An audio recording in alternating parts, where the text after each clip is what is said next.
Friday afternoon, so there we go. We are very glad that you have made it here tonight for this special weekend program to unlock our health potential. We believe that we are going to be greatly blessed from our time together. My name is Rodney Bowes, and I will be the host for the weekend, and I have the opportunity to know Dr. Roger Schwelt for several years, and I know that you are going to be blessed. And so I want to encourage you to continue to invite your friends. We have some more flyers, and you can encourage people to come tomorrow afternoon. There's one change on the program that I want to make you very aware of at the beginning, and that's on Sunday. On Sunday, we're going to need to move it just 30 minutes back. So on the program, it says 1 p.m., it's going to be 1:30, okay? So just a very slight change. It won't impact us very much at all. But this evening, again, we want to welcome you here to this Unlock Your Health event. It's going to be a wonderful opportunity for us to grow together. If you have questions at any time, we're going to have a Q&A. I look forward to the Q&A. Do you like Q&As? Yeah, I like question and answer as well. So if you have any questions, and I'm hoping you do, so, we're glad we're here in the auditorium. Did you bring notebooks? You got my email last night? Let me see how many notebooks we have here. All right, very good. So we're in for a special treat, and we want you to take notes. And if you have a question, we want you to text it to that phone number right there, 951-330-4325. That's 951-330-HEAL. When you type it in on your keypad, that's HEAL. We're all about health, so easy to remember the phone number as well. So put those in. We'll have our Q&A time, and it'll be a real blessing. I want to also thank our sponsors for this program. It has, taken a lot of time, effort, and money to put this together, and so we're thankful for our sponsors. We have Health Education Resources. We have the Homeland Seventh-day Adventist Church just right down the road, which I'm the pastor of, and we have Food for Life Bakery. We're going to have some Food for Life bread. I think that's going to be on our Sunday meal. And so we want to thank our sponsors and thank our volunteers that make this event possible. It's a real blessing that we can do that. And as you have gathered from the different material that's around, and if you read the bio for Dr. Schwelt, you know that we believe in God. And so we're going to start our program with prayer. Please bow your heads with me as we pray. Father in heaven, thank you so much for your amazing love. Thank you for bringing each one here this evening. What a blessing it is to be able to come to this auditorium. We pray for those who are still on their way, that each one might gain a blessing from tonight's program. Again, we thank you for your amazing grace and your love. Bless Dr. Schwelt, we pray, and all of us as we listen. In Jesus' name, amen. Thank you again for being here. We appreciate it.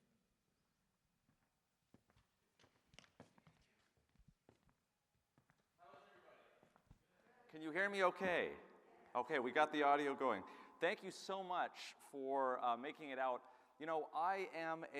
I'm a physician. I'm a pulmonary and critical care physician, which means I was very busy during the pandemic. How many of you were not busy during the pandemic? We were all at home, right? Well, when that was happening, my wife and I, who's also a physician, we were going and taking care of patients in the hospital, which is where they were taking a lot of people, and that really got me thinking about how we should be taking care of ourselves. I vowed to myself after all of that was things have to change, because what I saw was quite incredible. Folks, longevity is living a long time. How many people want to live a long time? Well, I think most of you do, but if you're like me, you don't want to live a long time suffering with chronic disease, because the opposite of longevity is chronic disease.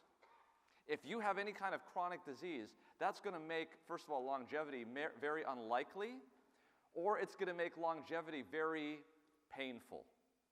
So what we want to do is we want to make sure that we live a life that is lacking of chronic disease. And I'm talking about things like heart disease, diabetes, obesity, dementia, inflammation, long COVID, cancer, the list goes on. You could probably fill in some of the blanks here in terms of longevity and chronic disease. So today and throughout this weekend, what I want to do is I want to present to you very easily graspable things that are inexpensive. How many of you have looked online on the longevity space and people are talking about you need to get these peptides, or you need to get this tablet, or scientists will have a breakthrough, will have a medication that's going to make people live much, much longer? What hope do we have of having that? Healthcare today is so expensive just to keep things going. Can you imagine how expensive it would be to get some tablet that is from the fountain of youth, right? I've got good news for you. If you really want to have the secret to longevity, those things are very easily graspable. They're around you, and they are very inexpensive. And today and tomorrow and Sunday, we're going to go through those things that are very easily able to get, and I'm going to show you the evidence for it. Guess what, folks? I don't get paid any money from the pharmaceutical companies. Guess what, folks? I don't have a website that I'm going to direct you to get supplements, because these things are natural and they're all around you. Are you guys ready to hear that? Okay. So, chronic disease, heart disease, diabetes, obesity, dementia, inflammation, long COVID, cancer, these are all things that, you know, when we look at them, at the epicenter of a lot of these diseases, I'm sorry, folks, but we're going to get into some science tonight. We're going to learn about our bodies, because you need to know about your bodies, because knowledge is power. All of these things have at the epicenter of them something called mitochondrial dysfunction. Have you heard of the mitochondria before? The mitochondria is the powerhouse of the cell. That's correct. Exactly. They learn that on campuses like this in high school biology. My son is in high school biology, and he's learned about the mitochondria. So let's talk about the mitochondria. In every cell of your body, you have thousands of these little organelles that make energy. They're like the engine in your car, okay? They make energy, they burn fuel, and they give off carbon dioxide. When you breathe out, the carbon dioxide that's coming out of your mouth is the result of energy combustion that's occurring in the cells. And where are they occurring? In the mitochondria. Do you know that as you get older, the amount of energy that comes out of your mitochondria gets lower and lower and lower? They're like batteries. Have you tested your batteries recently? When the clock's not working, you hook it up, and it doesn't go to green. It goes to like yellow and maybe into the red. How many of your batteries are in the red? I feel like my batteries are in the red, okay? This is what happens as we get older. The output of the mitochondria in terms of making something called ATP starts to go down lower and lower. And you can imagine if you're in your house and you're trying to run the microwave, or you're trying to run your oven, if it's an electric oven, or you're trying to charge your electric vehicle in your garage, if you have half the power that you normally have, how well is your household going to work? Not very well. And this is what happens in our bodies as we get older. Our energy gets less and less and less. And what we start to see are these chronic diseases that have at the epicenter of them the mitochondria. Do you guys understand what I'm saying? The mitochondria is central if we're talking about chronic disease. So, just like the engine in your car, your cell has an engine called the mitochondria. And just like the engine in your car, it makes locomotion. But in the process of making locomotion, it generates heat.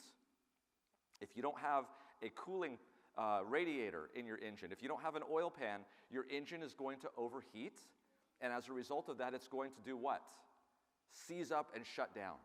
And that's exactly what can happen in the mitochondria, because you can see here, there's something, instead of heat in the engine, there's something known as oxidative stress. How many of you have heard of oxidative stress before? How many people have heard about, take this, it's a antioxidant. So what are good antioxidants?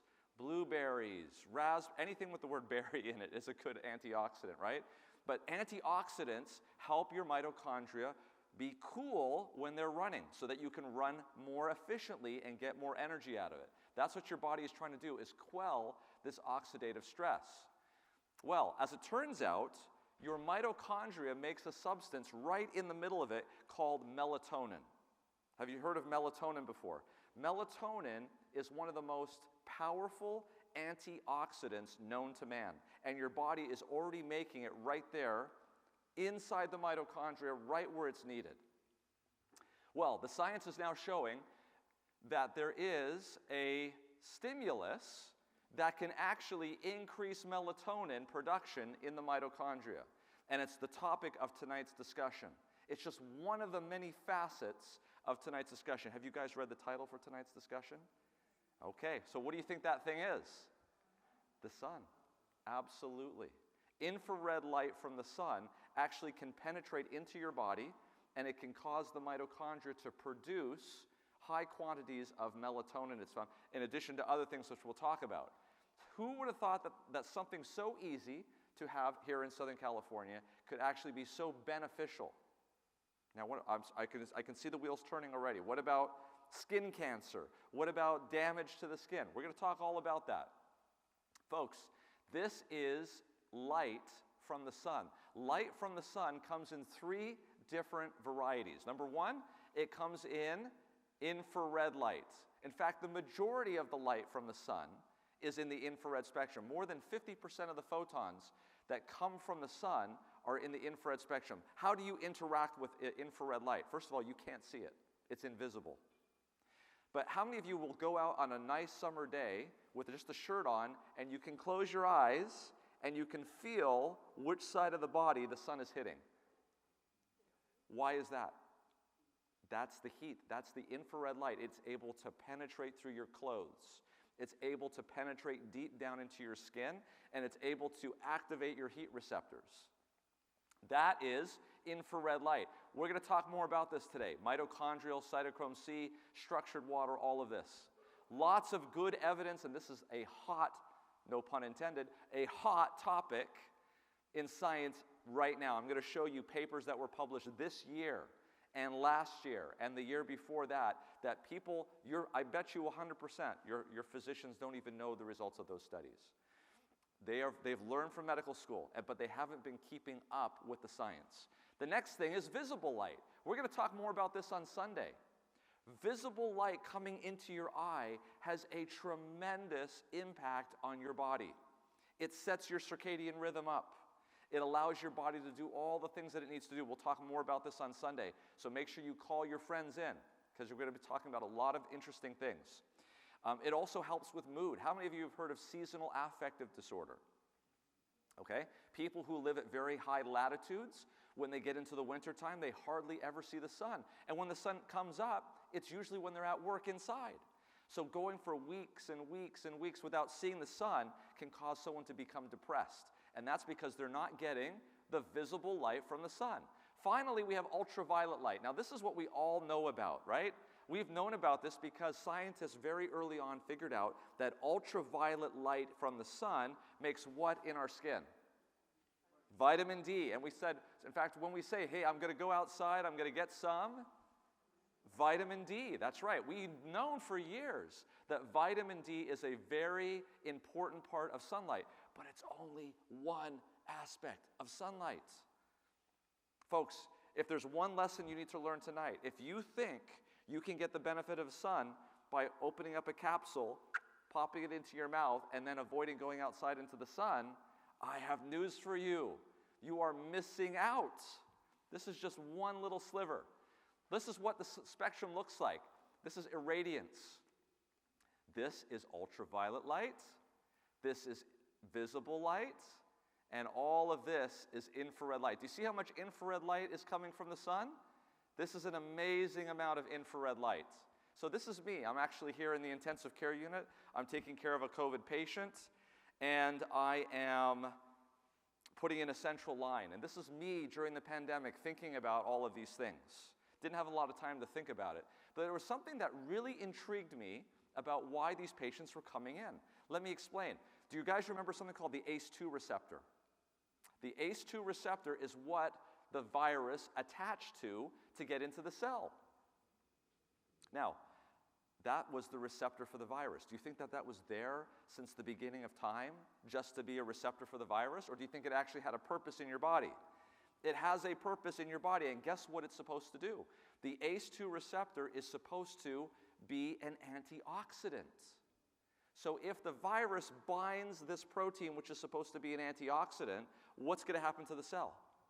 It's going to become more oxidized. It's going to become heated up in the engine. And so what we started to see here, here's the virus attaching to ACE2, and it stops ACE2 from functioning. And so essentially what's happening is the temperature of the engine in your cells is starting to do what? It's starting to go up. It's starting to go up, right? So now what happens? Imagine you're driving your car and you're going along. And some of you out there are nice and fit and healthy, and your engines are nice and cool, and then you get COVID, and your temperature of your engine goes up a little bit. Can you tolerate that? Yes, you can go up this COVID hill without a problem. Some of you, though, have a little bit of diabetes, have a little bit of obesity. Maybe they have a little bit of dementia, maybe a little bit of congestive heart failure. And now you get this hill called COVID-19. Are you going to make it up the hill? You're not. You're going to poop out on the COVID-19 hill. Do you understand what I'm talking about? And when we started to see the people who were coming in with COVID-19, guess what the people were? The very same people that had the issues with the mitochondrial dysfunction. Do you remember this list? They were people with heart disease. They were people with diabetes, obesity, dementia, inflammation. In other words, folks, the mitochondria is so important in making sure that you're able to be healthy, that you're able to get through this type of a viral hit. Okay? So it's really important to make sure that your body is healthy and you have plenty of antioxidants. The other thing that was very interesting to me was this. We could tell that vitamin D was very predictive of who was going to survive COVID-19. Somebody comes in, we check their vitamin D levels, they're normal. That person, for the most part, is probably going to make it through okay. Somebody comes in with low vitamin D levels, maybe not so much. And we could see that here. Low vitamin D levels, you can see what happens to survival. People with vitamin D levels less than 12 nanograms per milliliter, they had worse survival than those that had vitamin D levels of equal to or greater than 12 nanograms per milliliter. But here's the thing that was really interesting to me, is that vitamin D was very predictive, but it wasn't very protective. In other words, when we gave vitamin D to people in the hospital, they didn't necessarily get better. Okay? So that made me think, maybe vitamin D isn't doing the heavy lifting. Maybe vitamin D is a marker of something else. Tell me, what is vitamin D a marker of? Sunlight. Exactly. So I started to look at this. Here are some very interesting studies. They looked at people with COVID. They want to say, where did the COVID surges of Europe occur in the autumn of 2020? They asked this question. Throughout all of Europe, these are all the European flags, by the way, and they asked this question, what about temperature? Did temperature, in the late autumn of 2020, we could see that there were surges of COVID-19 at the end of 2020, and we wanted to know what determined in a particular country when that surge occurred. Was it temperature? Flat line. Absolutely no correlation whatsoever. Was it humidity? Flat line. Absolutely no correlation whatsoever. Then they saw this. This was a perfect correlation. And what was it that actually determined it? Latitude. Do you know what latitude is? Latitude is how much sun you get. And so notice, the very first countries to get their surge of COVID-19, the number one was Finland, way up there at the top of Europe. And then it started to go down. Sweden, Russia, Great Britain, France, etc., etc. What was the last country to get the surge? Greece, way at the bottom of Europe. Do you see here how sunlight can actually affect when you get COVID-19? This is another study published by Cherie et al. At University of Edinburgh. They said, they had this question, okay, let's do this. Let's look at the part of the United States in the wintertime that can't get any vitamin D because it's too far north. That's basically above Tennessee. Anybody above Tennessee in the wintertime doesn't get enough vitamin D, okay? But let's look at them anyway. What they noticed was the more light they got, the lower the COVID-19 deaths per million. Interesting. They said, let's see if we can look at that again. Let's look at England this time. Same relationship. Okay, let's look at Italy this time. Same relationship. In fact, it was so obvious that at the end of their paper they said this: it suggests that optimizing sun exposure may be a possible public health intervention. Given that the effect appears independent of a vitamin D pathway, it suggests new COVID-19 therapies. Getting people outside into the sunlight. I did my own study. I teamed up with Margaret Scotch, and we looked at countries all over the world. And those countries with more than 50% of their population overweight, direct correlation with COVID-19 mortality and latitude. In other words, where you were on the globe determined your chances of being alive. And so I started to go on to these different shows. I even got to meet the ambassador of the country of Bahrain. Got to meet the Crown Prince talking about this sort of stuff. We even got, our videos even got onto Joe Rogan, believe it or not.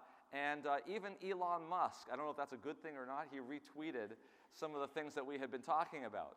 But folks, the real issue here was what alerted me to this was I started to work with scientists around the world. So Glenn Jeffrey is a scientist at University College London, and he works and looks at mitochondria and red light. I'll tell you about his research. Robert Fosbury is an astrophysicist at the University College London, and he is used to looking through the atmosphere at stars and sunlight. Scott Zimmerman is a physics light engineer, so he knows how the body reacts to light, and we got him involved. And then Rudolf Marcus recently joined our discussion. He's a Nobel Prize winner in physics and looking at chemistry and how electrons get transferred in the mitochondria. So putting all of these people together who are normally in their own silos, learning their own science and not looking outside, we came together and we had this discussion. And folks, what we're starting to understand is mind-blowing. The sun is specifically designed in a way that allows energy in the infrared spectrum to come out of it. And if you were to put it in scientific terms, it's about 0.7 electron volts. Okay? It has an atmosphere around it that is sort of a low-pass filter that allows 0.7 electron volts to come out of the sun. Now, Robert Fosbury, who's an astrophysicist who likes to look through the atmosphere, there are certain bands in the atmosphere that allow certain amounts of light to come in. Guess which one of those bands are in terms of energy? 0.7 electron volts, exactly at that wavelength. And then we have the human body. And in the human body, this infrared light, as I said, is able to penetrate deep down, go into the mitochondria, and for electron transport to occur in the mitochondria, there is a reorganization energy that Rudolf Marcus came up with. And when they calculate that energy that's required to reorient these proteins to allow the electrons to go down their transport chain and for the mitochondria to make energy, guess what the average reorganization energy is in the mitochondria? 0.7 electron volts. Literally, the three independent things in our universe all finely attuned to allow those photons from the sun to do what they need to do in the mitochondria. It's astounding. And we're actually coming out with a paper very shortly. In fact, they just dropped it into my email this morning. The four of us are going to author this, and we're looking over the manuscript, and it's going to be published this year. Amazing stuff. So this is what I'm here to tell you, that near-infrared light from the sun comes through, it goes into your skin, it interacts with the mitochondria. That causes a reduction in oxidative stress, an increase in ATP for your cells, an increase in carbon dioxide, and a reduction in glucose. Okay? This is what's going on in your body. So you're getting the idea. I'm trying to give you the science behind. I could just have you come in here and say tonight, guys, just listen to me. Trust me what I'm telling you. You just need to go outside for 20 to 30 minutes a day. Would you do it if I said that? Maybe for a day or so. But I want to give you the reasons behind it and the evidence behind it so you understand how really important this stuff is. This is another aspect of infrared light, folks. is that when you go out into the green trees and grass, this is an infrared filter, highly reflective of infrared light. You can see it there a little bit better. Here is another aspect of infrared light, which we're going to get to. This picture I took inside of my own home. Okay? These are the windows that we're required to put in our homes here in California to block infrared light from coming into our homes, because infrared light is going to warm up our homes and it's going to increase the cooling costs on air conditioning. Do you see here that do you see what happens when I open up this window? This is all red outside, not because it's fall. It's all red outside because these are all green grass and trees that I have outside of my home. And this is all infrared light that would be coming into my window, except for the fact that it's being blocked by the windows that we're now required to put on our homes. Do you guys see this? Okay? So one aspect of infrared light is that it's highly reflective on green grass and trees, but it can be blocked by most of the windows that we put in. This is Robert Fosbury's hand in front of an infrared light filter. What do you notice here? It goes clear through your hand. There's no bones. Does anybody have a bone with this? There's no bones because it goes right through the bones. How many of you have gone up to a stop here in Menifee or wherever you live, and someone pulls up next to you playing that stuff they call music? Boom, boom, boom, right? Okay, that's low frequency sound. Low frequency sound can penetrate their car and go into your car, and it shakes your steering wheel. That's because low frequency energy is able to penetrate very easily. Infrared light is a low frequency energy. It comes through the atmosphere without a problem. It goes through your clothes without a problem. It's going to go through your skin, your hand, your body without a problem. It's going to illuminate all of the mitochondria that's in its path and do a lot more than that. And furthermore, this is a study that was done. These are the number of layers of fabric depending on what type of clothes you like to wear. You can see here that I've got to get to 3, 4, 5, 6. They went all the way to 13 layers of clothing before they could block infrared light. So what does this mean? This means that if you want to get this type of light, it's extremely important that you leave your home. You can wear whatever layers of clothing you want to wear, a broad rim hat, an umbrella if you like, but you've got to get outside and you've got to get into green environments. This is what is healthy, okay? This is what we were designed for. And when we're not doing that, we have problems. So this paper, notice, this paper was published in July of 2025.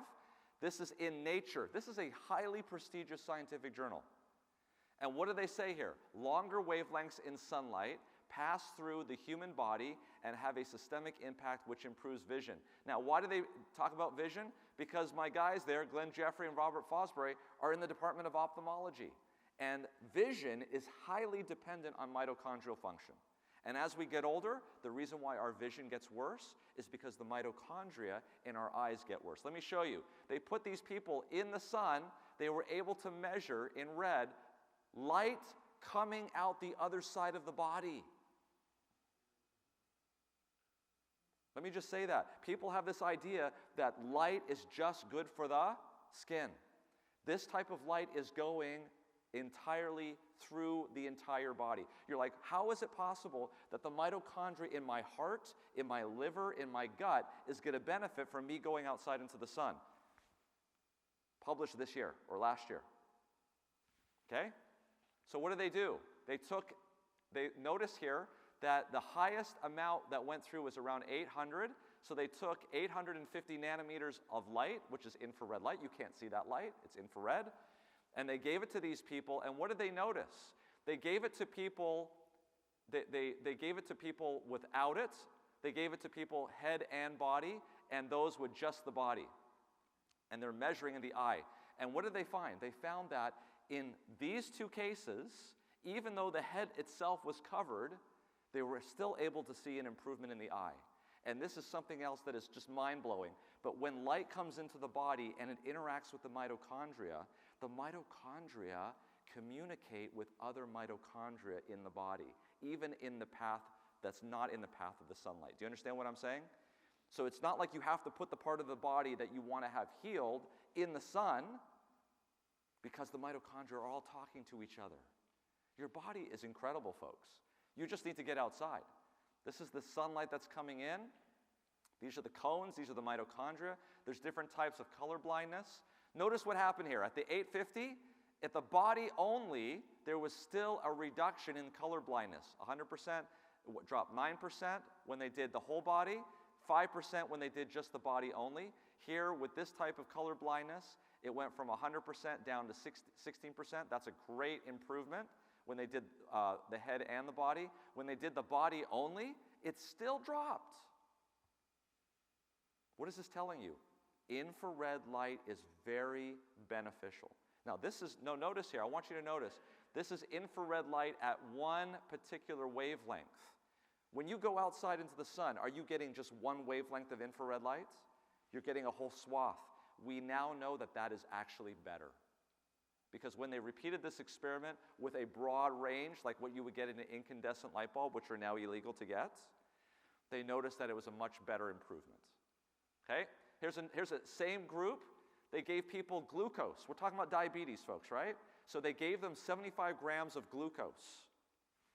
And then what they did was they gave people at a placebo, or they shone red light on their backs for 15 minutes. In this case, it was 670 nanometers. The peak went up and then came down. Do you know what happened?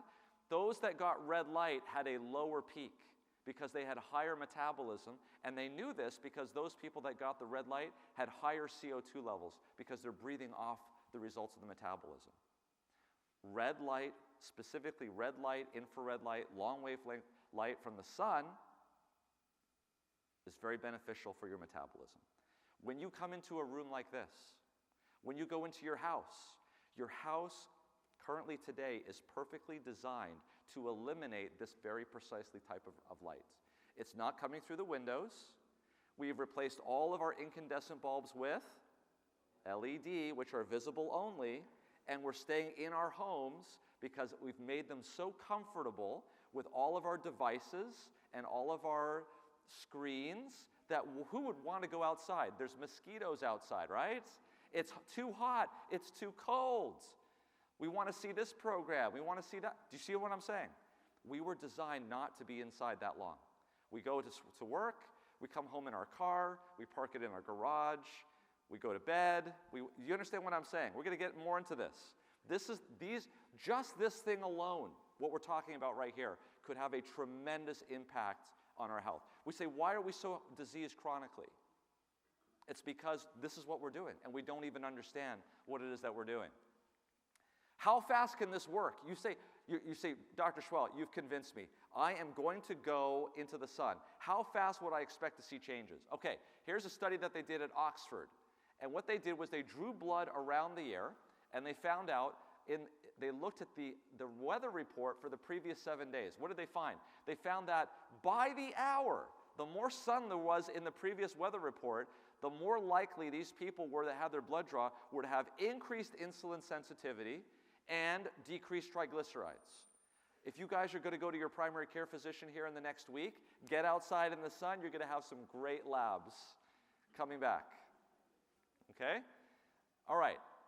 So if we have seen on the individual level using randomized controlled trials, okay? This is not, I'm not talking like what my opinion is. I'm talking about rigorous scientific studies that have been published in peer-reviewed journals showing you the effects of this type of light at the individual level. If that is the case, then we would expect to see this benefit at a larger epidemiological level, correct? 2016, this is in Sweden, they asked a number of 30,000 women in Sweden whether or not they like to go out into the sun, whether or not they moderately went out into the sun, or whether they avoided the sun like the plague. Do we know people like that? Yes, okay. So here they are. And what we found was, this is what their chances of death were by cause. So the most active sun people had the least deaths from cardiovascular disease, had the least deaths from cancer, had the least deaths from non-cancer, non-cardiovascular. Those women in Sweden that avoided the sun had the highest amounts of cardiovascular disease, the highest amounts of cancer, and the highest amounts of either one of those. Now, this is a correlation study. This is not a causation study. But if you notice, there's something known as a dose-response curve. That means the more sun we introduce, the lower and lower we see these mortalities. Now, this was not just a small amount in terms of magnitude. Let me put it to you in another way. Those women that had the highest sun exposure and smoked had the same mortality as those women that avoided the sun and did not smoke. Think about that. Think about those women that go out on their smoking breaks. Where are they going? They're going outside.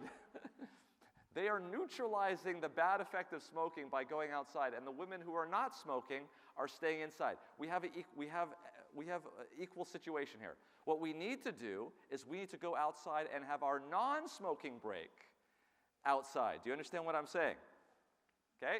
Now, this is another study. It was 10 times bigger, UK Biobank study, both men and women this time, and they found exactly the same results. Look, solarium use, people who go in to a nice area of their house that are made out of windows, or they go to the tanning salon that has not just ultraviolet, but all of the wavelengths, and all those people who just go outside and get ultraviolet and infrared light. Notice, all of these diseases, like all-cause mortality, cardiovascular disease, cancer, etc., all of these, notice that all of these are to the left of 1.0. What does that mean?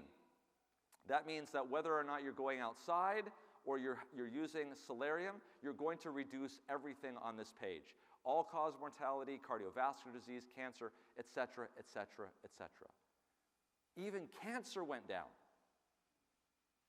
Okay? What about melanoma? So the guy who published this paper, by the way, this guy right here, Richard Weller, F, what is F? He's the Center for Inflammation Research, Edinburgh Skin Network, University of Edinburgh in the UK. He's a dermatologist. He published this paper. He said that his dermatology friends are not very happy with him. But he was very interested in this aspect of melanoma. What happened to these people that went outside in the sun? Did they have higher incidences of melanoma? Well, the incidence of melanoma did not change. And why do we know that? Because the 95% confidence interval includes the number 1. So there was no statistical significant increase in the incidence of melanoma, and there is certainly no statistical significant increase in the mortality from melanoma. However, non-skin cancers, I mean like lung cancer, breast cancer, liver cancer, notice that there was a definite statistical significant reduction because the entire 95% confidence interval is below the 1 line, and the mortality is clearly below the 1 line, meaning we know for sure with at least 95% confidence that sunlight reduces non-skin cancers, and we don't really have good evidence that it increases melanoma. That's the studies. Very interesting research. He said here, analyzing data from the UK Biobank have shown that increased sunlight exposure, estimated for both geographical and behavioral information, correlates with significantly reduced all-cause cardiovascular and cancer mortality in white-skinned UK population. That's important for him to put in there because the sun in the UK may not be the same as the sun in Menifee or in Southern California. So you have to realize what it is that we're talking about. We have to be germane and understanding things that are moderation, okay? Here's another study that was done looking at brighter nights and darker days. So we're going to get a little bit into circadian rhythm, okay? But this is the problem that we have today as individuals, is that our days are dark. We're inside a lot, and the light that we get inside is nowhere near the amount of light that we get outside. And at night, when it's supposed to be dark, we're getting actual rays of light from our machines, from our devices, from our phones, and that is confusing the cycle in our brain, and it's causing us not to be able to be healthy. So I want you to see what they did. This was a huge study, and they had people wear watches that could detect light. Amazing study, okay? And so this is what they did. I want to show you this data. So what they did was they mapped out the time. This is 4 o'clock in the afternoon, 8 o'clock at night, midnight, 4 o'clock, 8 o'clock, 12 o'clock, back to 4 o'clock in one day. And the question that they're asking here is, in 88,000 people who wore these watches, they were able to see how much light was coming to the watch that they were wearing at any one portion of the day, okay? And what they asked is this question. Let's take those people that had greater than 90% of the intensity of the light at that moment and compared them to all of the people that were less than 50%. And let's see what happened to them over years and years and years. Who died? It's a very simple question, okay? So notice what happens here. At 4 o'clock in the afternoon until about maybe 9 o'clock at night, maybe 10 o'clock at night, you can see that those people who had a lot of light coming in at that time of the day had a reduced incidence of dying on average. The average is this dotted line. Do you understand how to read this chart? And then what happens? You can literally see this granularly. As you start to go towards midnight, light no longer is a benefit, it is a what? A liability. People who had bright light in their eyes after midnight till about 6 or 7 o'clock in the morning had an increased risk of dying. Until about 7 or 8 o'clock in the morning, and now light turned from a liability back into a benefit. Do you see that? This is just light, folks. We're talking, okay, so you know how big these studies are that they do? It's really hard for them to find endpoints of mortality. Like when they do these drug studies, like Tamiflu, okay? You have the flu, take Tamiflu. Do you know what the endpoint was for Tamiflu? It wasn't mortality. It was, can we end your symptoms 24 hours faster? That's what gets the FDA approval for Tamiflu, okay? This is just light. And we can see here, there's an actual impact on whether or not you're going to die. Okay, this is the things I'm trying to tell you about. There are things that are actionable within your grasp that can actually have a huge impact on your health. And it doesn't seem like that's the case, but it is actually the case. Okay, this is actually that study that I actually met up with Sean Kane. He is a researcher in Australia. He was happy to tell me about the research. All right, what about going outside? Is it just any place that you can go outside? We've known for decades that people who live in green spaces, this is an infrared photograph of a nice green scene here. Notice, doesn't it look like there's snow on the trees? It's because they're highly reflective of infrared light. The grass, that's grass. This is a cornucopia of infrared light that's coming to hit you.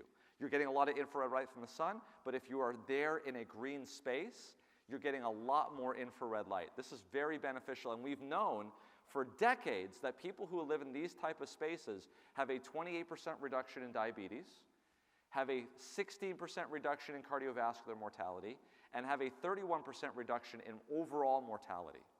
Okay? Now, people in the scientific organizations have said, well, yes, that is true. However, people who tend to live in green spaces have more money, have better education, they make better choices, and that's the reason why that they live longer. Okay, we can argue with that if you'd like. We could try to do these studies and try to control for all of those socioeconomic factors to see whether or not that's still the case. But I want to alert you to a really interesting project that was done. How many of you have heard of the Green Heart Project in South Louisville, Kentucky? Okay, this is a very ambitious study that they did. They went to South Louisville, Kentucky, which is a very urban sprawl. Think about South Central Los Angeles. We're talking about that type of a situation. A lot of buildings, a lot of concrete. It was a concrete jungle. And they went around and they measured 745 subjects HSCRP. What is HSCRP? It's a measure of inflammation in the body. Okay? The higher the HSCRP levels, the more likely you are to have a stroke, have a heart attack, and these sorts of things. So they measured it. And then they did something incredible. In that 4 square mile area, they dug 8,000 holes and they planted 8,000 mature trees with the leaves on them. These aren't like little seedlings. These are mature trees already with the leaves. It took them about 2 to 3 years to do that, and then they went around and they found exactly the same 745 people, and they remeasured that very same endpoint, the HSCRP levels. Do you know something? That those levels on average dropped by 13 to 20%, which correlated to a 15% drop in strokes. We did not do a mandatory, we did not do an exercise program with these people. We didn't do basic income with these people. We didn't raise their socioeconomic class. We didn't tell them to exercise outside. We simply went into their neighborhood and planted a tree. And that had that much of an effect on their bodies. Okay? I would say it was related to that. So, given all of this evidence, Richard Weller, Department of Dermatology, University of Edinburgh, he says, look, dermatologists and skin researchers have made great progress in understanding some aspects of the interaction between UV and our skin, but we need to stand back and take a more holistic view of UV exposure in human health. The United Nations Environmental Effects Assessment Panel and an Australian panel endorsed by the Cancer Council of Australia and Australasian College of Dermatologists have both just produced position statements recognizing what? Sunlight has beneficial effects that should be considered in formulating policy on sunlight exposure and highlighting the necessity of carrying out further research into these beneficial effects. We should take note. Okay, so already the organizations are understanding that you're cutting off your nose to spite your face if you're telling people to hide from the sun. Because you're saving a few people from having melanoma, but at the same time you're having thousands and thousands of people who are dying from chronic diseases that could be actually prevented by getting into the sun. This is probably one of the most stark and amazing graphs that I have ever seen. And I want to unpack it for you because once you actually understand this graph, you will start to realize where you are, and the scales from your eyes will start to peel away about what is going on in our society. This is simply the number of people who die throughout the year. And this is a number of years that are put together, okay? So this is 2015, 2016, 2017, 2018, 2019, and 2020. Obviously, this pink here is COVID. You can ignore that for right now. We're going to just talk about these undulating things. What do you notice here? So first of all, heart disease is number one at the top. It undulates, okay? Then we have cancer. It's pretty high up there. It also undulates. It seems to undulate with the same frequency as heart disease. And in fact, when heart disease goes up, so does cancer. But it's not just there. So this is a non-infectious disease. That is a non-infectious disease. But guess what also is undulating with exactly the same frequency and in the same pattern? Chronic lower respiratory disease, Alzheimer's disease, diabetes, influenza, pneumonia. Folks, these are the same diseases that we just talked about at the beginning, the epicenter of which is the mitochondria. And what do you notice about all of these? These lines here is New Year, okay? Where are they peaking? Are they peaking at the end of the year or in the middle of the year? At the end of the year, when there's the least amount of sunlight. Folks, this is flu. Let's look at flu here, okay? Influenza and pneumonia. That's this orange thing right there. Do you see that right there? Do you see how that undulates? Okay, I want you to understand something here. The difference between summer and winter in terms of influenza is that little amount right there. Do you see how much this goes up in terms of cardiovascular disease? So let me unpack that for you. During the flu season, we have a higher increase in heart deaths than we do flu deaths in the flu season. How many of you work in a hospital? Okay? Hey, is the hospital busy during the flu season? Yeah. Are the majority of those people flu? No. People are just sicker at that time, it seems like. I mean, look at winter. Winter is horrible. Look at all the people dying in the wintertime compared to the summertime. What's the only difference between those two? Well, there's temperature, there's humidity, but what's the big one? Sunlight. How much is sunlight actually impacting our mortality? It's crazy. We're like, okay, well, what happens in Australia? Well, here's Australia. Well, I usually get this. Well, the reason why so many people die in the wintertime is because we have Thanksgiving and we have Christmas and we have New Year's and everybody's getting together and they're all getting together and they're exchanging viruses. What about Australia? Australia, they have Christmas and do they celebrate Christmas and New Year's in Australia? Oh, yes, they do. You should go down to Sydney during New Year's. Their whole bridge thing that they have set up, that's an amazing, Sydney is well ahead of us in the world. And usually you see the fireworks on New Year's Eve from Sydney first, right? And they have an amazing production. They celebrate New Year's. Do they also celebrate Christmas? Absolutely. What season is Christmas and New Year's in Australia? It's the summertime. That's why it's such a great place to go to celebrate those things. Instead of freezing your buns off in downtown New York, you could be living it up in Sydney in the nice warmth of the summer, celebrating New Year's. Well, take a look. Do you see peaks of influenza at the end of the year? It's in the middle of the year. Why? Because that's when the sun isn't there. It's in their winter time. Their winter time is June and July. Just look at this. This is just, when I finally looked at this, it made sense to me. The sun is that powerful. Literally, that when the sun starts to go down into the southern hemisphere, that's when the deaths start in the northern hemisphere and the deaths stop in the southern hemisphere. And when the sun starts to go back up again, like it is now, we've gone past the equinox and we're now going into spring. Soon we're going to be in summertime. Now, this is what's going to happen in Australia. Literally, you want to be where the sun is. We are getting so little amounts of sunlight that when the amount of hours of sunlight that you can get go away, this is what is happening to people. Think about this.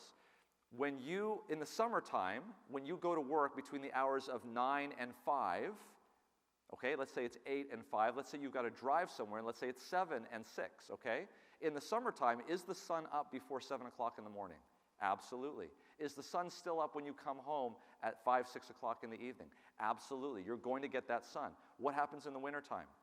You are up before the sun comes up. You've already parked in your underground structure, gone up to your office building with beautiful windows that impact infrared lights. You've done all of your work, and then you take your work home with you in your underground parking structure garage, getting into your vehicle, driving home, going into your garage, coming into your living room, turning on your screen. The sun is already set.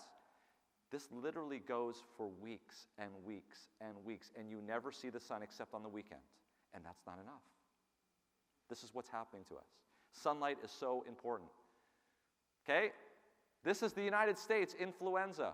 Where do you see it? Huge peaks. Okay, so what would happen if you were in the equator? Singapore, it's literally what, 80 miles? It's 80 miles from the equator. Do you see a pattern here? There's no pattern of influenza because the sun never moves far enough away from the equator for you to have a wintertime. So they just have influenza sprinkled throughout the entire year, depending on which person comes in and brings which strain on the airplane, okay? But if you don't want to believe me, let's go to Harvard Kennedy School. So Richard Zeckhauser says, okay, let's take a look at this. We can do a study. We can look in the United States to see where there's the most amount of sunlight for given years, and we can look particularly in those areas for the influenza index. And we can come up with a correlation. And he did that. And he published this. This is Harvard Kennedy School. You guys have never heard of this stuff before, right? If you want influenza stuff, you need to get Tamiflu. You need to go to the drugstore and pick it up. This is Harvard. This was just published in 2020. What did they say? What did Richard Zeckhauser, the Frank Plumpton Ramsey Professor of Political Economy, this is from the political school at Harvard. This is the Harvard Kennedy School, not the Harvard Medical School. This is what he said, quote, "We find that sunlight strongly protects against getting influenza." Sunlight. Infrared light relieves TRL4-dependent hyperinflation of the type induced by COVID-19. When you this is how much inflammation you're getting without sunlight. This is how much inflammation you're getting when you do infrared light. That's for IL-6, that's for INF-alpha. You've heard of cytokine storm, and that's what puts people into the hospital. This is what happens to the cytokines when you irradiate them with red light. Okay? This is my thing to remind you, if you have questions, text it to 951-330-4325. All right, we're in the final stretch here. Folks, we've talked to you about a lot of things that circumstantially would make you think that sunlight is beneficial. But as a scientist, for me to be absolutely sure, what do I need? I need randomized, placebo-controlled trials. That's what I need for evidence, okay? This is what they did. This is Brazil, 30 patients. They divided these 30 patients. These are all 30 patients, by the way, that were sick enough to be admitted to the hospital with COVID-19. I'm sure you know somebody in your life that was sick enough to be admitted to the hospital with COVID-19 because they needed oxygen therapy. That's what happened with these patients. And what they did was they divided them.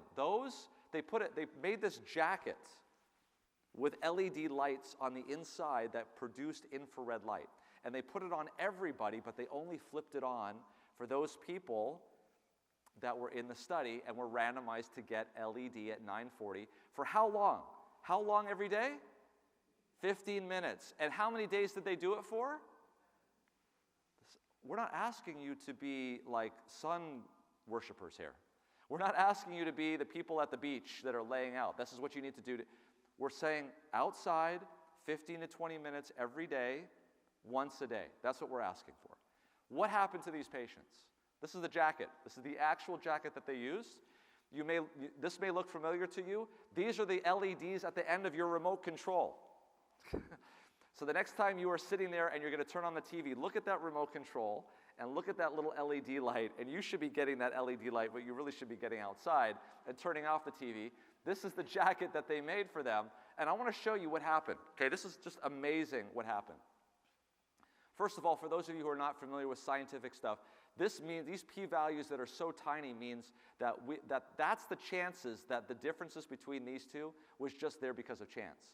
In other words, we're absolutely sure that there is a real difference between these two groups, without question. All right, oxygen saturation improvement. These guys, whereas these guys only came up by 2.6% for the whole week, these guys came up by 9.4% oxygen saturation. They were able to breathe deeply. They were able to breathe more inhalation. They were able to breathe more powerfully out. Their respiratory rate came down better. Their heart rate came down better. The lymphocytes that are responsible for eating up the virus and getting you better, instead of going down like it did in the control group, actually went up considerably and allowed them to conquer the virus. But folks, here's the point. Here's the part that's actually the most mind-blowing. Instead of spending 11.7 days in the hospital before they could get out, in the control group, those that got near infrared radiation got out of the hospital 4 days faster. That's huge. Why is that huge? Hospitals are paid a flat fee based on a diagnosis, and then they have to pay for the nursing. They have to pay for the pharmacy. They have to pay for the bed.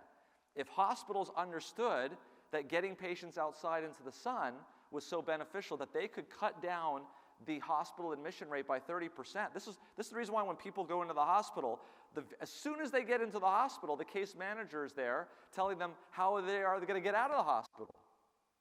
Do you see what I'm saying? They don't want you there in the hospital. They want you out as fast as possible. This is what you can do. This is a win-win-win. Who wants to spend more time in the hospital? I don't know anybody that wants to spend more time in the hospital. I want to get out as fast as possible. And when I get out as fast as possible, that's good for me, that's good for the hospital, that's good for everybody. Okay? Sunlight can do that. Here's another study that was done. This is photobiomodulation therapy, NAD, LEDs. It reduced the length of stay in the intensive care unit and improved muscle function. Again, this is a randomized, triple-blinded, sham-controlled trial. They put these LED lights on people but didn't turn them on in the control group. And in those people that it worked, they actually turned it on. What happened? Look at this. They were out of the hospital so much faster. It was a 30% reduction. And not only that, they were actually stronger when they got out of the hospital. You know how it is when you're in the hospital bed, you're in your own bed for 2 or 3 days, and you get up, you're weak. You've been in bed for so long, you could barely move, right? Red light therapy, infrared light, the same type of light that we get from the sun, very beneficial. So length of stay was reduced by about 30%. This is a single center. That obviously, we need larger randomized controlled trials. That would be nice. All right, folks, so when I saw this myself, this was probably maybe 2023, 2024. When I saw this myself, I vowed that any patient I saw in the hospital like this, I'm taking them outside. I mean, I had seen enough information to know this. So this gentleman I was called to see because I was the intensivist on call that night. And I went down to go see, it's actually during the day, I went down to see this guy. He was a COVID patient. He was in isolation. He was on 40 liters, 100% non-rebreather, high flow. And the reason why they called me was because they were concerned that he had to be intubated.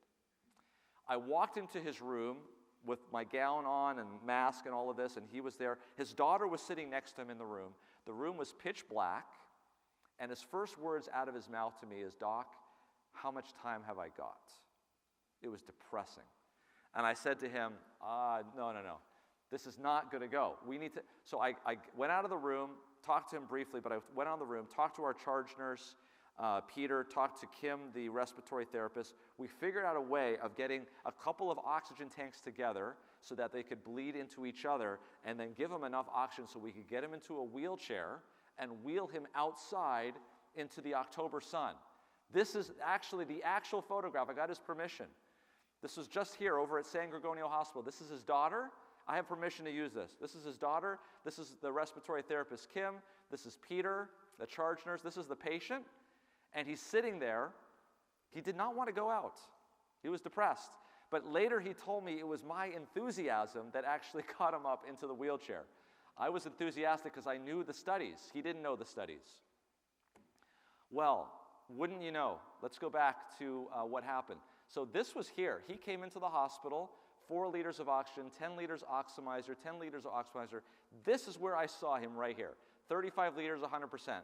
The next day, 15 liters, 10 liters, 6 liters, 4 liters, discharged home. Folks, in 5 days, he went from almost being needed to be intubated to being home without oxygen. It was the fastest I had ever seen somebody recover from COVID-19 that fast. And all I did was that. Every day. 15 to 20 minutes every single day getting these guys outside. We have data. I'll show you this. We have data that shows that patients that are in their beds that are closer to the window are discharged from that hospital room faster than the partner that's closer to the door. Okay? I thought this was something new. I thought I had discovered something new.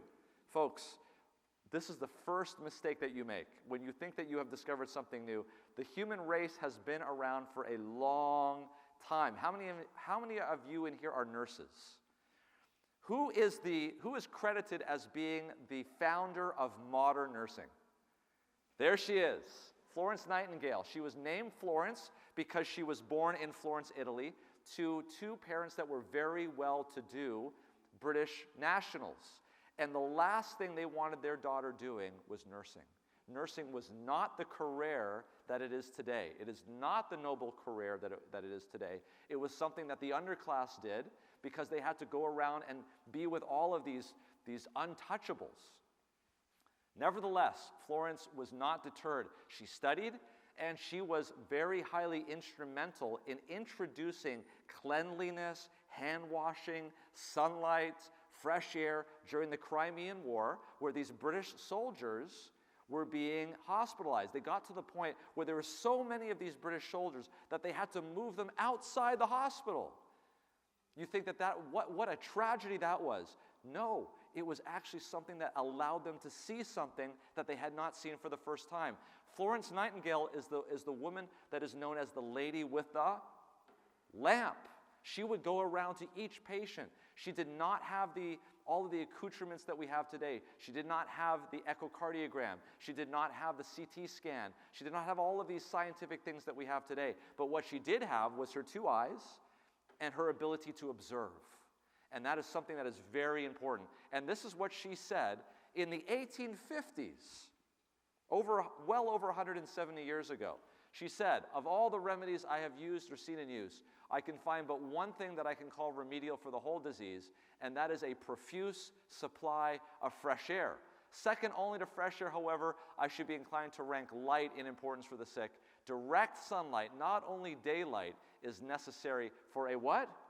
Speedy recovery." Do you think she could tell the difference between those people that got well in 8 days versus those that got well in 12? You don't need a computer program to figure that out, folks. You can see that pretty clearly, and she was able to see that even back then. Another health reformer from the 1800s, 1871. I love this one. Listen to this. "The feeble one should press out into the sunshine as earnestly and naturally as do the shaded plants and vines. The pale and sickly grain blade that has struggled up out of the cold of early spring puts out the natural and healthy deep green after enjoying for a few days the health and life-giving rays of the sun." Here we go. "Go out into the light and warmth of the glorious sun, you pale and sickly ones, and share with vegetation its life-giving, health-dealing power." 1871, folks. We have seen this. So this is what we used to see. We used to see hospital buildings designed to get beds outside so the doors could move freely and they could have free exercise and absorption of the sun's rays. Here we have a rooftop in a hospital that's specifically designed to get the sun's rays into the patients. Here we see the senior girls, surgical cases, correction for deformity being carried out by hyperextension in plaster. Children are accommodated with due regard to age as well as physical condition. These are actual hospitals. They're getting them outside into the sun. Why? It's not a fad. It's because it works.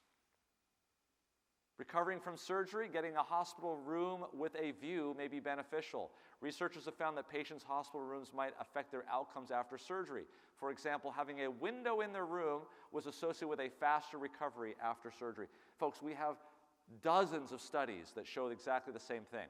This is a hospital that literally opened up 2 months ago in West Melbourne, Australia, called Footscray Hospital. This is the Cox architectural firm, $1.5 billion hospital in Australia. And now what we're seeing is they are starting to understand the scientific attributes of sunlight, and they are now building their ICU so that the patients can be taken outside into the sun and they can experience the fresh air. Because this is exactly what scientists are seeing actually improves it. You can see here, this is the new Footscray Hospital in Australia. Every ICU bed is a private room. They're wheeled outdoors in their beds, disconnecting from care. They have a glass box extension, allows patients to stay tethered to oxygen and medical equipment while experiencing fresh air and sunlight outside. They can feel the breeze on their face. There's a nurse access out. There's a call button that they call them. They went out and they got not 8,000 plants and trees that they planted, but 55,000 plus plants, inline balconies, gardens, creating a green, sunlit outdoor spaces. It goes on and on, folks. This was an architectural firm that saw the light, no pun intended, and decided to do something about it. So I have gone onto the circuit and talked about this, and there was a lady that actually approached me. Her name is Amy Honmeyer. And she says, "I need to talk to you. I want to talk to you about my son. You need to hear about my son." So I'm going to tell you the story.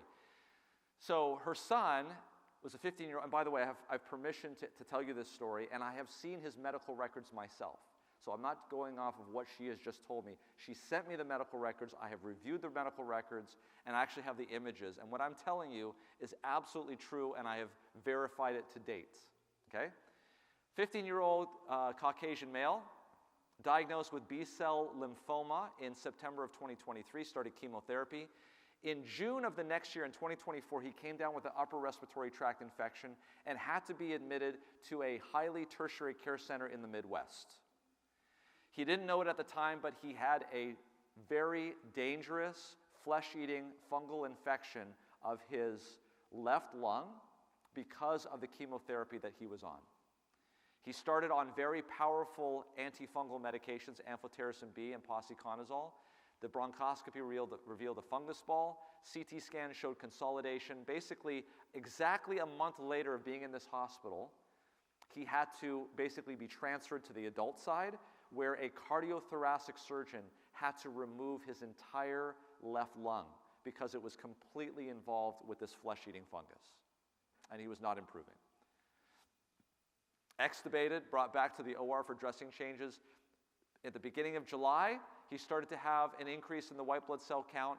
Their worst fears were realized in mid-July when they saw on a CAT scan that that fungus had moved from the left side to the right side and now was involving his remaining lung. Obviously, you can't do surgery for that.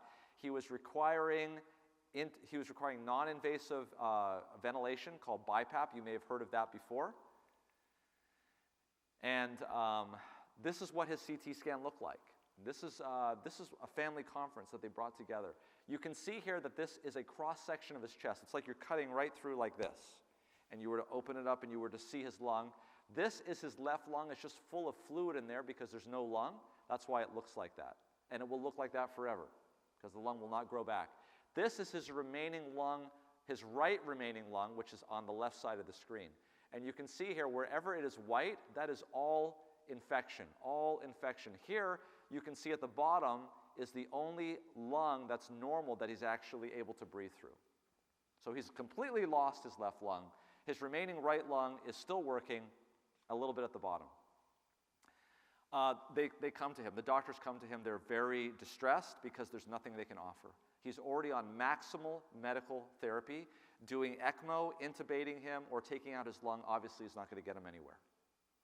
And so they approach the family, they approach him, and they say, basically, we don't believe that we should do anything more aggressive. We should be DNR. And this is a 15-year-old boy who's completely awake, alert, and on a ventilator, and is interactive. And so they have to tell him somehow that they believe that at the current rate that things are progressing, that he has about 2 days to live. Okay? That's where they are. And as Amy is telling me this story, she's literally reliving it as she's telling me the story. And she is breaking down and she can barely get these words out. So they go to him and they say, look, and for those of you in here who are healthcare workers, you know that once you have done everything you possibly can for somebody and you can't do anything more, you come to them and you ask them, what do you want us to do? What are your last wishes that you would like us to do? And you know that if they have something that they want to have done, you're going to do it. There's nothing that's going to stop you from doing, because you can't do what they want, which is to save their life. But you're going to do whatever it is that you can in their last days to at least make sure that they're happy. And this guy desired one thing. He didn't desire to play his favorite video game. He didn't desire to, get his iPad. He just wanted to do one thing. And he didn't even realize that this is the one thing that could potentially save him. He says, I just want to go outside. And so, fascinating, ironically, is that all of these healthcare workers, all at once, were ready to do whatever they possibly could to this guy to get him outside. And that's what they did. They put him into a chair. They hooked up all of these tanks. They had all his IVs. They brought him outside. I wish I could show you the photographs. They had him and all of his cousins who were about his age and younger. These little boys and girls that were surrounding him that were told what was happening to him. And they understood, and they had tears in their eyes. But they took him outside. And what happened was, folks, I don't have a good explanation for what happened, because on the day he was taken outside on July 17, he was outside for 4 hours. He wasn't out there to get better. He just wanted to go outside. This wasn't a treatment. At that time, he had a fever, a white blood cell count of 27.5, neutrophils were 22. This is all a sign of a very bad infection. This guy had been in the hospital for 6 weeks without any infrared light. On 7/18, he was outside for about 5 hours. Fever was gone. White blood cell count was 18. Neutrophils had come down. Big drop. On the third day, that's already more than 2 days, the fever was gone, the white blood cell count had normalized. Folks, he's still getting all the same medicines. He's still getting all the same, nothing had changed. It was identical. Finally, by the day 4, he's out there, he's doing great. He's actually coming off the BiPAP machine. The doctors are like, whoa, what is going on here? We can't explain this.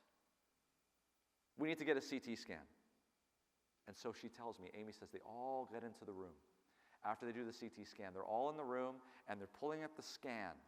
And they pull up the scan. This is what it used to look like. This is before. Okay? 6 days later, son, and they pulled up the scan, and she says there was a gasp in the room. Even some of the residents and physicians themselves just basically swore under their breath because they couldn't believe what they were seeing. Do you see this? Do you see the difference? In just 5 or 6 days of going outside into the sun, you guys know more than they do now. You know that the sunlight can penetrate that deeply.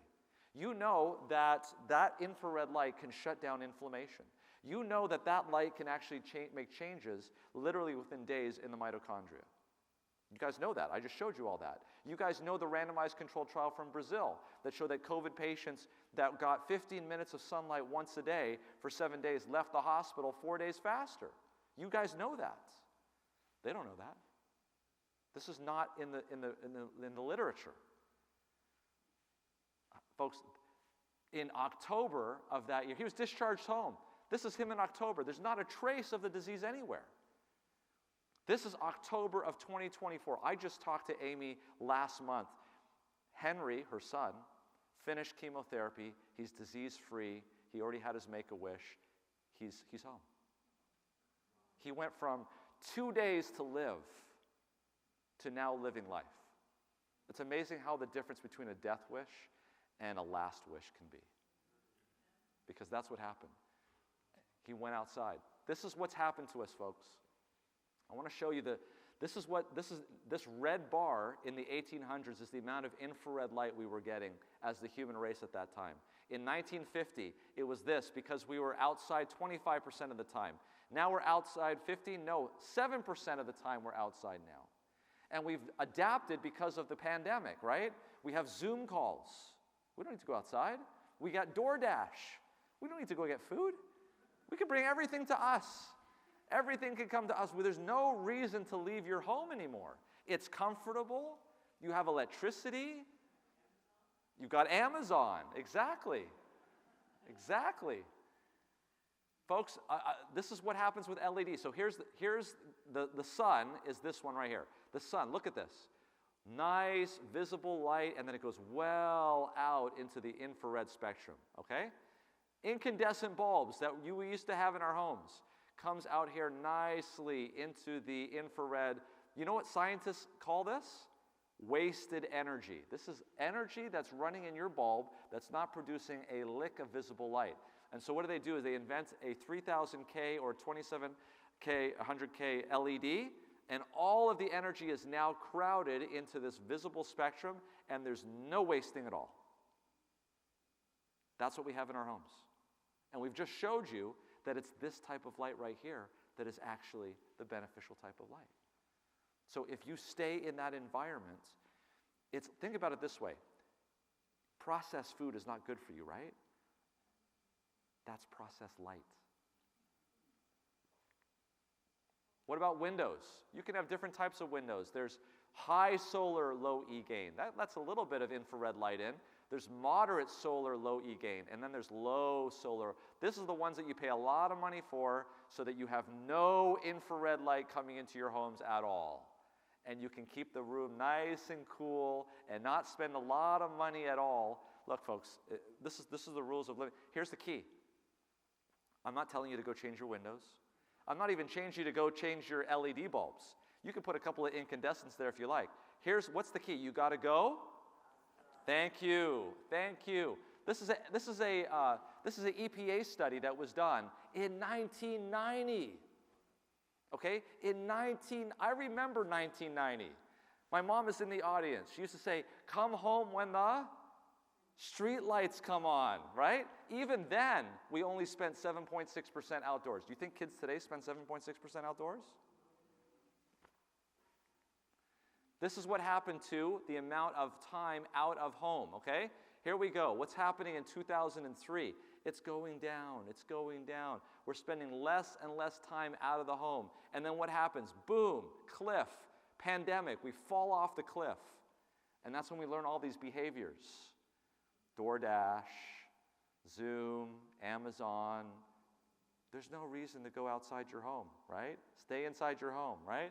And did we recover after the pandemic? No, we did not recover because we learned all of these nice behaviors that now prevents us from going outside. So is it possible that literally one of the things, just one of the elements, this weekend we're going to talk about a lot of different pillars, okay? Nutrition, exercise, water, fresh air. Sunlight is just one of those pillars that we're really doing an exhaustive deep dive on tonight, because sunlight is something that we have an abundance of here in Southern California. Look, if I was talking to a group from Boston, we'd have to be talking about, lights that you might have to buy in the wintertime and this. We have more sunlight here in Southern California than the Sunshine State does. We're really the kings of sunshine right here in Southern California. And it's literally right there. That's a view of the sun going down in the summertime right over Mount Baldy. You may recognize it from Oak Glen, California. So what do we need to do to wrap up? We need to be intentional about getting outside for 20 to 30 minutes every day. We spend 93% of our lives inside either a house, an office, or a vehicle. Energy efficiency? Yeah, LEDs do not give off any infrared light. Low E-glass blocks infrared light. Trying to get light inside your home is trying to get milk from a stone. Okay? You got to get outside. It may be the reason in part for rising chronic disease. So we need inpatient heliotherapy protocols. People who are sick. Look, how many of you have pets? I have a cat. We leave it inside because where we live, if that cat goes outside at night, it's not coming back, okay? So it stays in the garage, but it always wants to get where?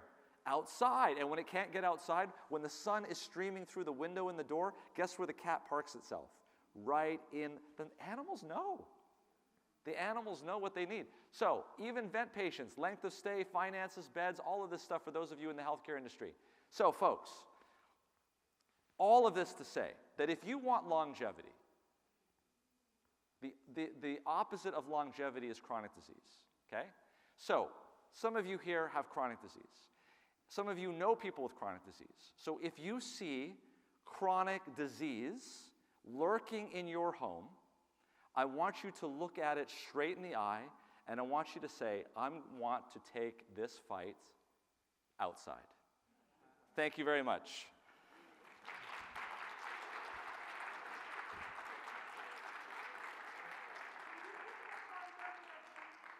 We're going to have a question and answer here, but I think Rodney wants to, or do you need this? I do. Okay. Yes, thank you very much. Don't go too far. All right. We're going to have the Q&A. So again, I just want to encourage you to text any questions that you have to that phone number right now. I have a couple that I'm going to take from my phone, but if any of you have any other questions, just text them there, 951-330-HEAL, HEAL, 4325. All right. So I want at this time, well, let's go ahead and let's do our questions right now. Yeah. While you're here. This is the good thing about the fact that people can't get, because of all the traffic. You guys have a much better chance of asking your questions and getting it answered. Okay, so the first question is, are LED lights harmful? Good question.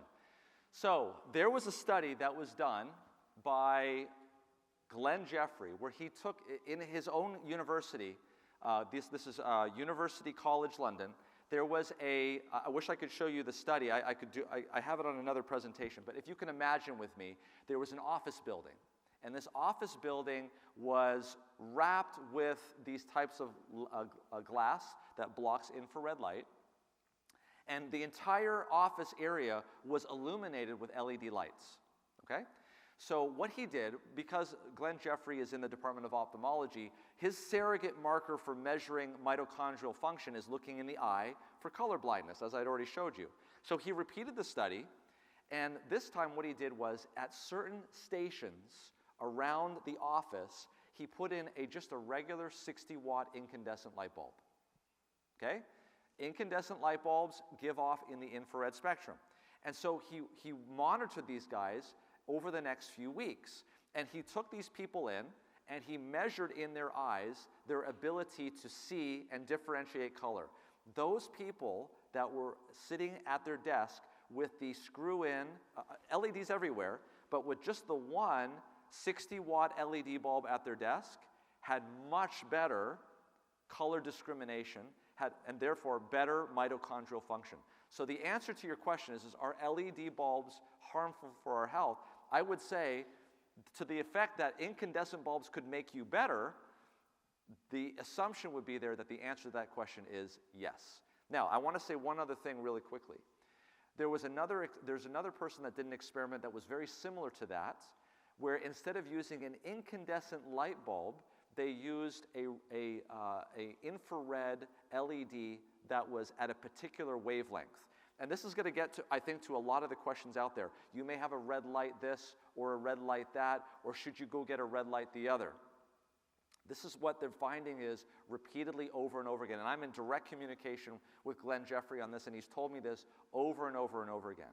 They always notice that the benefit to the human being is better, it's more robust, when there is a wide distribution of infrared light than when there is just one wavelength. Now, I'm not undercutting the results of what I showed you there with the Brazilian study where the COVID patients got better. That was with one wavelength. But what I am saying is it seems as though the infrared light that we're getting from the sun is probably better than we're getting in just monochromatic red light. Excellent. Thank you so much, Doctor. The next question that we have here goes right along the same way. Can you elaborate more on the negative effects of light inside the home at night? Yes, absolutely. So there is, we talked about melatonin, which is the most powerful antioxidant known to man being made in the matrix of the mitochondria. Well, at night, obviously there's no sunlight, right? So how are we supposed to get the melatonin in our bodies when it's dark? Well, there is a little organ in our brain called the pineal gland which makes melatonin. This melatonin goes throughout our entire body and is an antioxidant for the whole body. Now, the problem is that when you are at night past 9 o'clock, past 10 o'clock, when the light comes into your eyes, even with your eyes closed, sometimes photons can go through the eyes and still get to the back.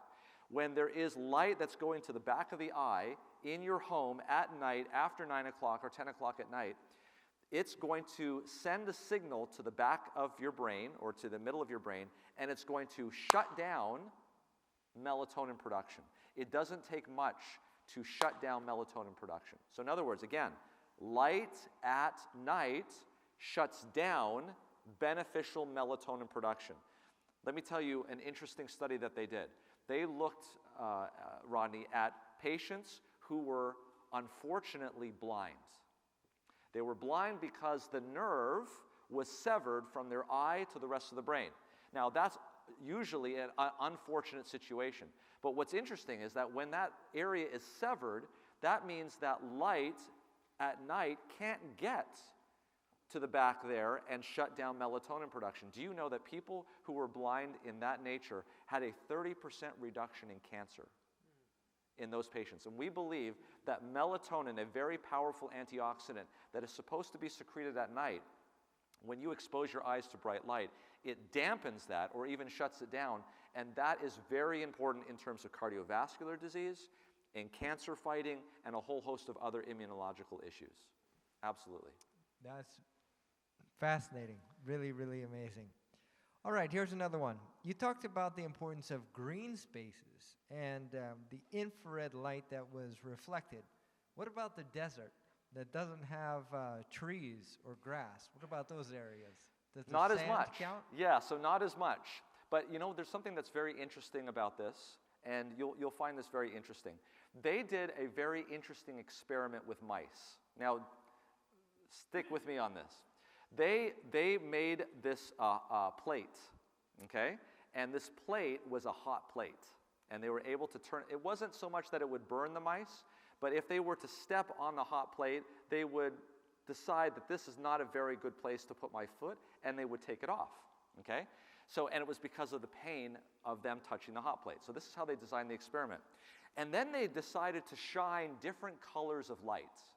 Red, orange, yellow, green, and they would just shine it in that area, and they would actually time how long would the mice stand on the hot plate. And the implication being that the longer they stood on the hot plate, the less pain that they would feel, okay? Do you know what two colors, more than any of the other colors, were the two colors that reduced the pain sensation in these mice so that they had the longest foot time on the hot plate? What two colors? What two colors do you imagine had that effect? And to this day, we now know that these two colors seem to mitigate pain more than anything else. What two colors would you guess? Blue and green. That's exactly right. Now, why did you come up with that? Because when you go outside, what color is the sky? Blue. And what color, generally speaking, is the ground? Green. So even if you're going into the desert, and there is not a lot of green, you're right, you're not going to get a lot of infrared lights. You'll get some, but not as much as you would normally. But what color are you going to see when you go out to the desert? Blue lights. And that blue light can actually be very beneficial for pain. All right, fascinating, very good. Are the rays of the sun different in the different seasons? For example, is 30 minutes of sun the same in the summer as the winter? Yeah, it is different. And not only is it different in the seasons, it's also different during the day. So remember what I said about infrared light. Infrared light is able to penetrate things very easily, okay? Ultraviolet light at the other end of the spectrum, not well at all. So you can imagine, think about this, let's go through a day, okay? As the sun is coming up in the day, okay, it's going to be having to cut through the atmosphere at a very wide angle. Okay? It's got a lot of atmosphere that it has to go through when the sun is just coming up. And so therefore, the infrared light is going to have no problem getting through that atmosphere. And so when the sun is coming up in the morning, you're going to get the majority of the sun that you're going to get is infrared light. As the sun starts to come higher and higher, its rays are going to be more directly penetrating through the atmosphere. And so this gives a chance for ultraviolet now to come through. And that's why we see the highest amounts of ultraviolet light between the hours of 10 and 2 or even 4 o'clock in the afternoon. So for those of you who have a history of skin cancer or you're concerned about getting skin damage from ultraviolet radiation, and you want to start getting back outside again, you may want to consider covering up, going outside early in the morning or later in the evening when ultraviolet light is not there. And this is the same sort of thing that our audience is asking in terms of this question.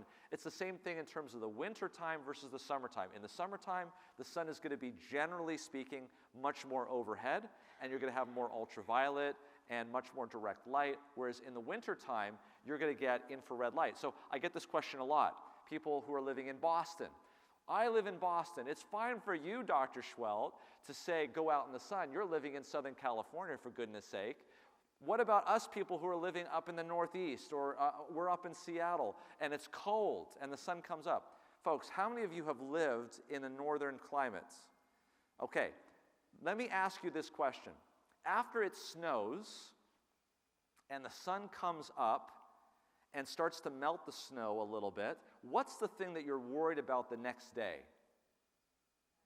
Exactly, you're worried about black ice. Why? Because the snow has melted, and now it's water on this concrete, and now it freezes overnight, and now you're going to work, and you've got this slick ice that you can't see.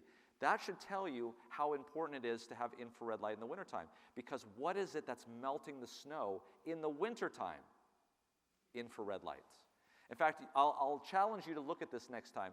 In the wintertime, here in Southern California, it sometimes snows. You can go up to the mountains, you know, Big Bear or whatever, and you'll see, and when the sun is out, you'll start to see it dripping. When the sun is hitting the snow, it's dripping, it's dripping. But even though the temperature doesn't change, as soon as the sun goes down, it stops dripping. And why is that? Because what is melting the snow? It's not the temperature that's melting the snow, it's the direct sunlight. And that is exactly the same type of light that you can still get a benefit from, even in the wintertime, by going outside. Fantastic. This one goes right along with that. What are the sun barriers to the skin that prevent sunlight penetration?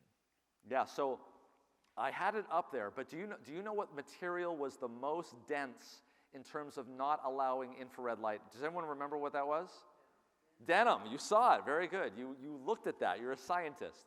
Yeah, so a lot of denim that you buy today is stretchy material that looks like denim, but true denim, like I'm talking about, the people that used to wear the full denim getup, that's very dense, and that has a hard time allowing infrared light to go through. So if you really want to block infrared light, I don't know why you would want to, but if you want to block infrared light, you have to wear a lot of layers of that type of dense clothing. What you really want to be doing, though, is you want to be blocking ultraviolet light if you're concerned about getting that. But remember, you still need a certain amount of ultraviolet light. That's what gives you the beneficial nitric oxide that causes vasodilation. That's what gives you the beneficial vitamin D that allows your body to have that hormone. So, folks, it's all packaged so beautifully. Think about this. As the sun is, think about somebody who's outside in the day for the whole day. As the sun is coming up, the infrared light is coming in, it's going into your mitochondria, it's making the antioxidant melatonin, it's getting ready for the onslaught of the day, protecting you, giving all you the antioxidants, and then as the sun comes up higher and higher, the ultraviolet light's coming in, it's making vitamin D. Yes, there may be some damage, but you have plenty of infrared melatonin produced there in the skin. And then as the sun keeps going down, any kind of damage that's happened is going to get mopped up by the infrared as the sun disappears over the horizon. It's all built into the day. It's wonderful. But we're spending all of our time inside. You see, as I said, the sun was perfectly designed at 0.7 electron volts. And then the atmosphere was perfectly designed at 0.7 electron volts. And then our mitochondria and the electron transport chain was perfectly designed at 0.7 electron volts. And then we as humans decide to go inside.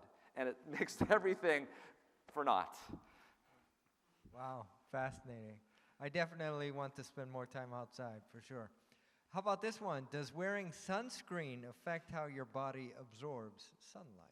Good question. So it is designed to prevent ultraviolet light from getting through because, as I said, ultraviolet light has a hard time penetrating through anything, okay?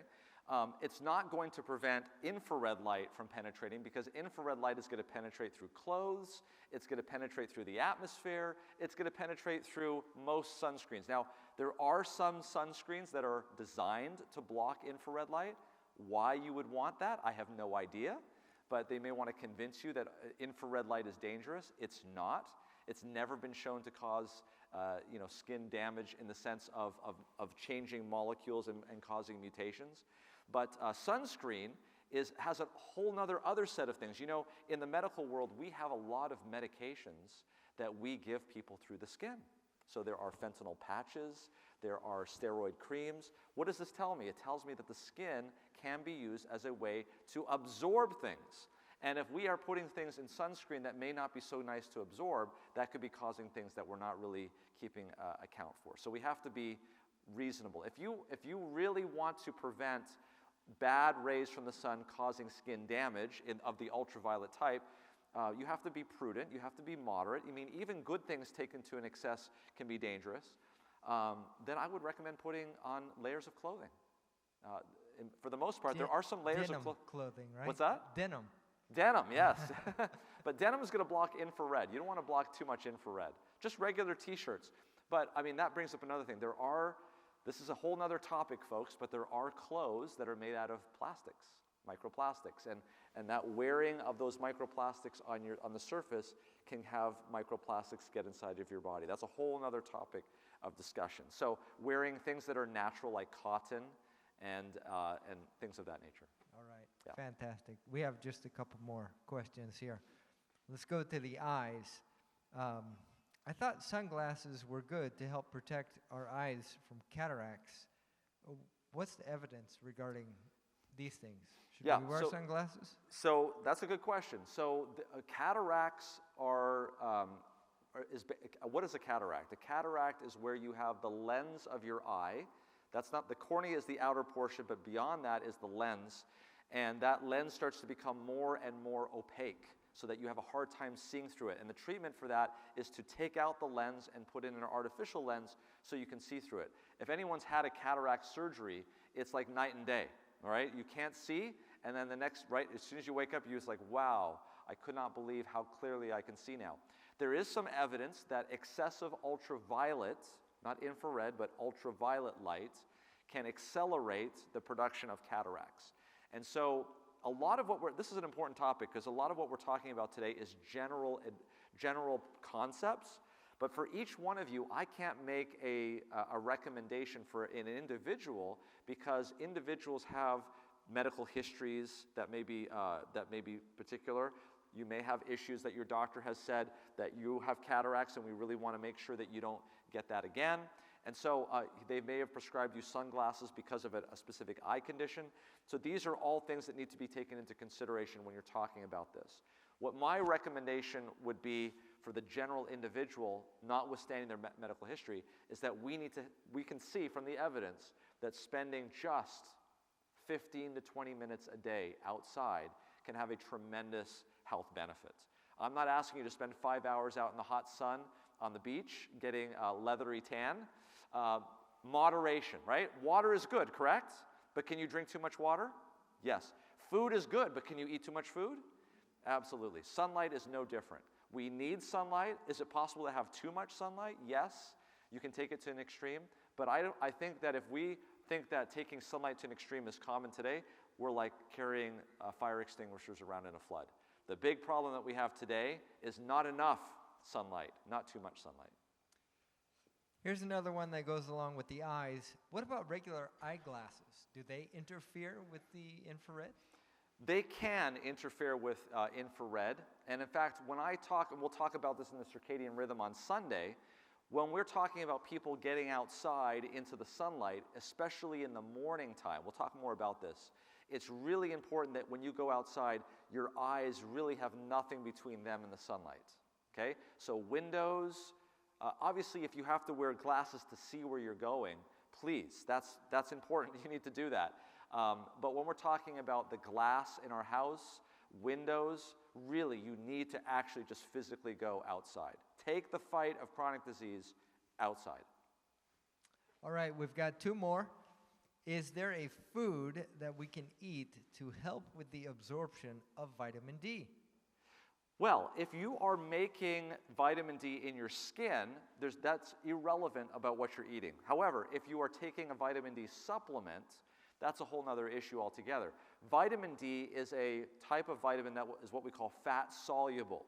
That means it needs to be absorbed with other things that are fatty. So it would help if you're going to take a vitamin D capsule that you take it with something that has some lipids in it or fat so that you can absorb it more easily, okay? Generally speaking, people who are vitamin D deficient do have issues with calcium absorption. It's also involved with immunological things like fighting diseases. But if you are getting outside regularly, you're generally going to be getting enough vitamin D. I still supplement with vitamin D, and I try to get outside as much as I can. But I do that with the understanding that taking a vitamin D capsule does not excuse me from getting outside into the sun. You have to do both. Thank you so much. Last question for tonight. A night shift ER nurse is in full night light. Can morning sun exposure reduce mitochondrial damage to melatonin loss? Excellent question. So people who do night shift, and I'll have to confess, I as a critical care physician sometimes have to do night shifts as well. So this is something that's near and dear on my mind as well, okay? We really do depend on people who do night shifts. Because if we didn't have night shift people, a lot of bad things would happen, okay? Here's the thing. The question is whether or not daytime exposure will be beneficial. Yes, that can be beneficial. But here's the key distinguishing thing, and we'll talk more about this when we talk about circadian rhythm, is there's two types of people who do night shift, Rodney. People who do night shift intermittently but live generally during the day, and people who completely just live at night even when they're not working. That second type of person is very, very rare, okay? Unfortunately, that's really the way you ought to do it if you're a night shift person, okay? If you want to mitigate and reduce the issues associated with night shift work, then you have to be a night shift person even on the days when you're not working. And that's because we don't like to confuse our circadian rhythm. If you are someone who works at night, you should get up every night and you should sleep every day during the day and really cover the windows. Make sure that your room is 100% dark. And do that. Make it as if you live on the other side of the planet. 90% of people who do night shift don't do that. And so the problem is that you are confusing your circadian rhythm. We're going to talk more about this. There is something, though, that you can do. There's a study that just came out this year, or maybe it was late last year, and it's a fascinating study. And this study showed that there's one simple thing that you can do as a night shift worker that can reduce your chances of getting cardiovascular disease by up to 80 to 90%. And to find out what that is, you're going to have to come on Sunday. Fantastic. Dr. Schwelt, thank you so much. Yes, tonight is the first night. We're going to meet again tomorrow afternoon. We're going to meet again on Sunday. And what we want is this just to be the beginning of a journey that we all can take to improve our health. How many of you want to improve your health? Have the best possible life? So we want to give you a number of options here. I'd like, for those of you who use your smartphones, scan that QR code there, because we are going to give several options of what's next. If you're not able to scan that code, you'll get an email. If you registered through our Eventbrite system, you'll get an email tonight, and it is a follow-up survey, because we would like to know what you're interested in learning more about, and we want to provide that for you. So I'm just going to highlight some of the things that are on that list. We plan to start a monthly New Start Club. So if you're interested in coming on a regular basis every month to come to a club where you're going to learn exercising, plant-based cooking tips, weight control support, community encouragement, inspiring health talks, stress management, faith and health principles, you're going to want to sign up for that. By the way, when you're filling out the survey, you can check multiple things, and we'd like for you to do whatever you're interested so we know how to plan our next programs. The next one is the Children's Health Club. Yes, we will do something for kids. If there's a good interest here in our community to do something specifically for the children, we want to do that. So same kind of thing for the kids. Then we would like to do a vegetarian cooking school. If you're interested in that, to learn how to make your own bread, amazing breakfast, healthy beverages, meal planning, 200 plus recipes is the book that we'll be using. It has 200 amazing recipes there, practical skills, everything. It's going to be great. If you know someone who's struggling with their weight, we're willing to do a Best Way program. It's a 10-week program, I think is what it is, but it is amazing. So if you're interested, you want to make sure to do that. We're also willing to do something called Diabetes Undone. If you know anyone who struggles with their blood sugar, there's a great program. Dr. Schwelt, I think you know about this program quite a bit. And it's an amazing program to help people, yes, undo their diabetes. Then we have a natural remedies seminar. Now tomorrow, we're going to talk about hydrotherapy.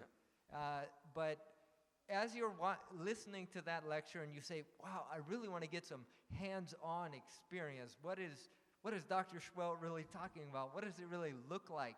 We would like to do a seminar where you can learn these hydrotherapy treatments, you can learn herbal remedies, practical home treatments that will be such a blessing for you.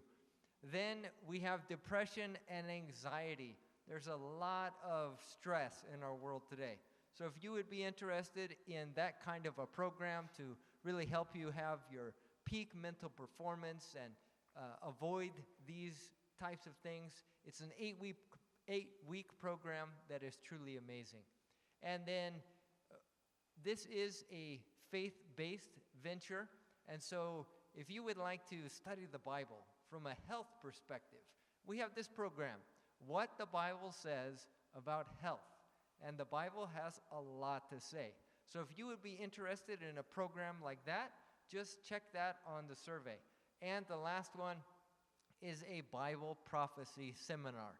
If you're interested in what the Bible says about the signs of the times that we're living in, about Jesus' second coming, God's plan for our future, the books of Daniel and Revelation, all those kind of things, you're going to want to check that on the survey. Once again, if you were not able to get that QR code scanned, we're going to email that to you if you registered through Eventbrite tonight. And so, again, we want to thank you for coming. If you have any questions, like if you're tomorrow morning on your walk, isn't that right? All of us are going to be outside in the morning on our walk with our glasses off, those of us who have glasses, right? Only if you don't need them to see, that's yes. Right, that's right. So while you're out there, if something comes to your mind and you say, I've got to ask Dr. Schwelt this question, just text the number. Remember that number that's going to be important all weekend long? Just text the number and we'll get it tomorrow evening. Dr. Schwelt, again, we want to say thank you for being with us. Thank you. It's been a real joy. Thank you very much. We'll see you tomorrow at the same time. Bring a friend. Did you have a question? Okay.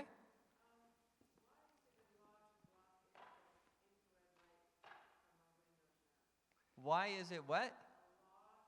Why is it a law to block infrared light from our windows? It's because of energy efficiency.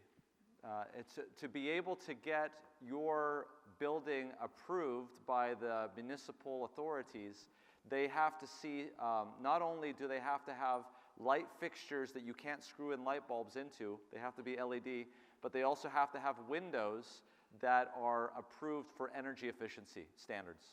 Yeah. Amazing. Yeah. So as you're leaving this evening, we have a literature table. We'd love for you to stop by and take a look at those things. And again, God bless you. Have a good evening, and we'll see you again tomorrow. Thank you so much for coming.